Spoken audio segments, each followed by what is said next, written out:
British contribution to the outbreak of the war. With the peace treaty of 1919, England made its first disastrous contribution towards the likelihood that the next war would follow soon.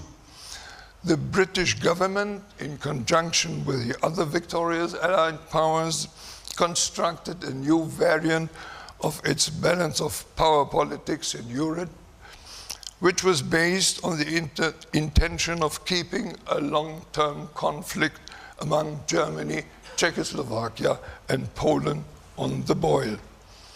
Especially Danzig and the so-called Polish corridor were someday to lead to new conflicts. New wars, therefore, were in sight. This was even recognized in England, France, and in the United States of America. Here you see red framed the Free State of Danzig and blue framed the war gains of Poland. The small blue framed link from West Prussia in the center to the Baltic Sea in the north was the new connection from the Polish mainland to the Baltic Sea, the so-called Polish corridor. Back to the comments.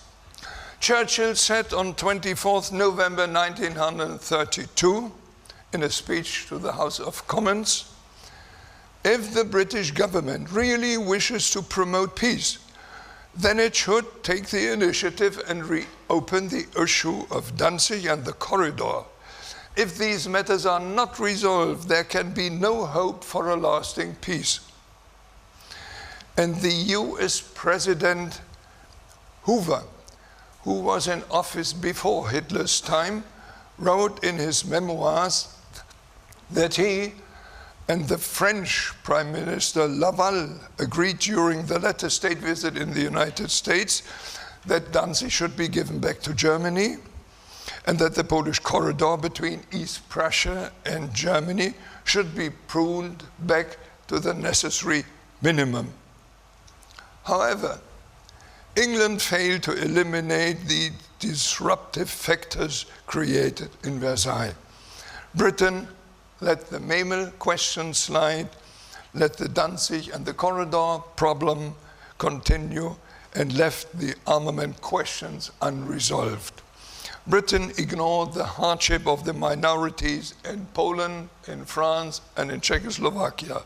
She took no notice of Austria's desire for union with Germany, and she tolerated France's demand that Germany's border should remain permanently unprotected.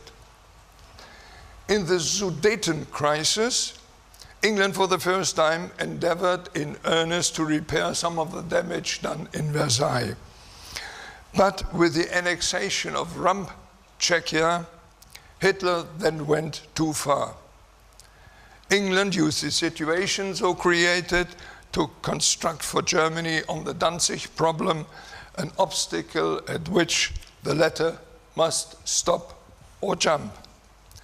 The British government offered the Polish government a guarantee against Germany, although Germany had not yet even threatened Poland, and although Poland and Germany were confederates at the time.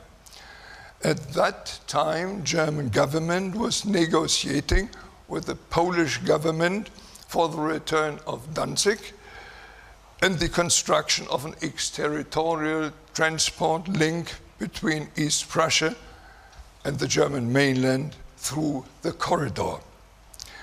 It offered in exchange the recognition of the Polish territorial gains of 1918 and the preservation of the Polish economic and port privileges in Danzig. Poland had the opportunity to reach a negotiated agreement with Germany, but broke off negotiations after London's guarantee of March 1939.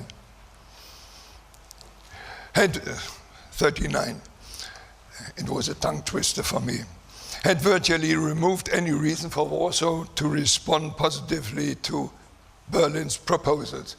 Poland changed sides after that.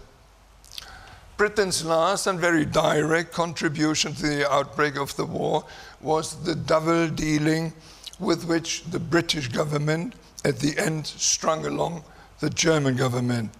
Thereby, the British Prime Minister Chamberlain gave Hitler the impression he were interested in a German-British alliance, which was untrue, and that he wanted to play the fair broker between Poland and Germany. However, at the same time, Foreign Minister Halifax, that ambassador, cannot in Warsaw convey the advice to the Polish government that one would only demand talks from the Poles, but no concessions. Even in relaying the venue and the date of such negotiations, the British initially left the German in the false belief that they had recommended the German conditions for the talks to the Poles. So, at 5 minutes before 12, they played for time until Hitler acted and opened the war. The British government managed cleverly to feign the role of mediator and seemingly to pursue the course of peace. Thus it could enter into the war with a clean slate. On 3rd September 1939, Great Britain declared war on Germany, well knowing that she wouldn't have the slightest chance to support Poland